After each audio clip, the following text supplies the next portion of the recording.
Welcome to StopFake, the place where we identify fakes and debunk them to set the record straight on disinformation about Ukraine. I'm Marko Suprun with this week's stories. National Security Chief urges Ukraine to prepare for war with Russia. President Poroshenko orders open fire in Donbas. Southern city of Dnipro strongly pro-Russian. And honorary citizenship, stolen paintings, and Putin-loving Italian politicians. So let's get to it. Russian Defense Ministry television channel Zvezda published a news story claiming that Ukraine's National Security Council Secretary Alexander Turchinov urged Ukrainians to prepare for a war with Russia. The claim, however, is based on a blatant distortion of what Turchinov actually said. Turchinov described huge Russian troop movements that indicated potential Russian incursions and said Ukrainians should be prepared for more war, as they have had to be since Kremlin's 2014 invasions.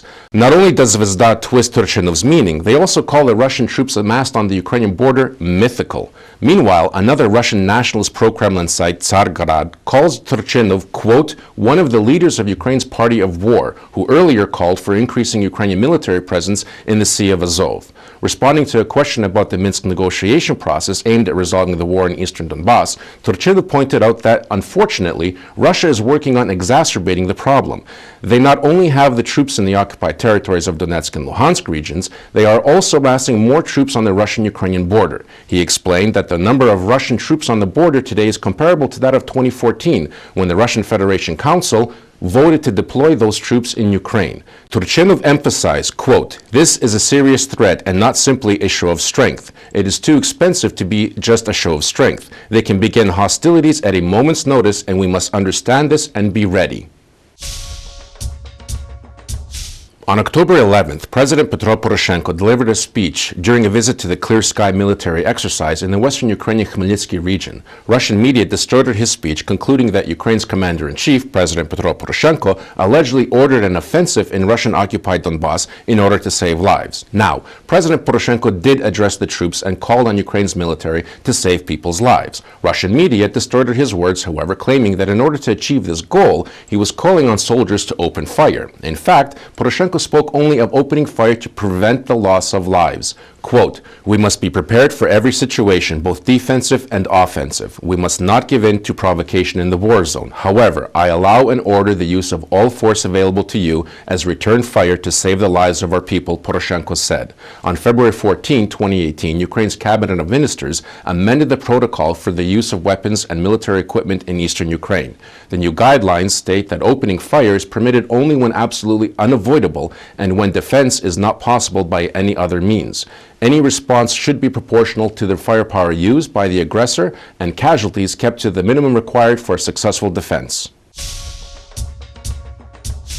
This week, Ukraina.ru declared that the southeastern Ukrainian city of Dnipro, formerly Dnipropetrovsk, has strong pro-Russian sentiments and literally stands at the edge of the so-called Russian world. 50% of the population have abandoned their pro-Ukrainian views and no longer hide their sympathy for Russia, while a large portion of the population express support for the USSR. However, the latest poll data from various pollsters paint a categorically different picture. The National Democratic Institute's July 2018 Public Opinion Survey showed that 80% of Ukrainians living in central Ukraine, including Dnipropetrovsk province, consider Russia's influence on Ukraine negative. Eastern regions mirror that sentiment, with the vast majority associating Russia with aggression. 73% said they hoped for the return of Ukraine's eastern occupied territories.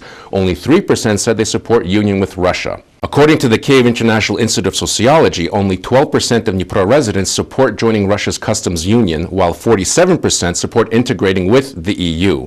And a July 2018 rating sociological service poll taken in Dnipro showed that a majority view Russia as an aggressor, that twice as many support the European Union as Russia's customs union, 34% versus 16%, and 46% do not regret the dissolution of the USSR. Verona's legislature stripped Ukrainian President Petro Poroshenko of his honorary citizen status because of his selfish intentions. Ukraina.ru, Lenta.ru, and Argumenta I Fakte declared that the Ukrainian leader is dragging out the process of returning paintings stolen from Verona's Castelvecchio Museum in the hope of receiving a reward from the Italians. These distorted Russian media manipulations concern 17 old masters' paintings, which were stolen from Castelvecchio Museum at the end of 2015, including works by Lubinsk, Tintoretto, and Karoto. The paintings were hidden in Ukraine's Odessa region, from where the thieves planned to smuggle them to Moldova. In 2016, Ukrainian border guards seized the paintings, and President Poroshenko handed the masterpieces over to their legal owners in Verona. After the paintings were returned, local legislatures headed by Verona Mayor Flavio Tosi made President Poroshenko an honorary citizen of Verona, causing outrage among some pro-Russian deputies from the far-right Liga party, who several times demanded that the honorary title be recalled. After the March 2018 parliamentary elections in Italy, populists took over the reins of government. Matteo Salvini, the chairman of the Liga party, became Italy's deputy prime minister. Salvini is pro-Russian and a close ally of Russian President Vladimir Putin. He has visited Russia often and also supported French ultra-right leader Marine Le Pen. In 2014, Salvini supported the sham referendum in Crimea and was photographed in Red Square in a Putin t-shirt. Salvini calls the Russian annexation of Crimea legitimate and favors lifting Russia's sanctions. Liga politics are aligned with Russia, and in 2017, the party signed an agreement with Putin's United Russia Party. That's it for this week. You can find more dissected disinformation on our website, StopFake.org. Look, be vigilant, and don't consume fakes. If you spot any disinformation about Ukraine, remember, send it to us for a truth autopsy. I'm Marko Suprun, and this is StopFake. Thanks for watching.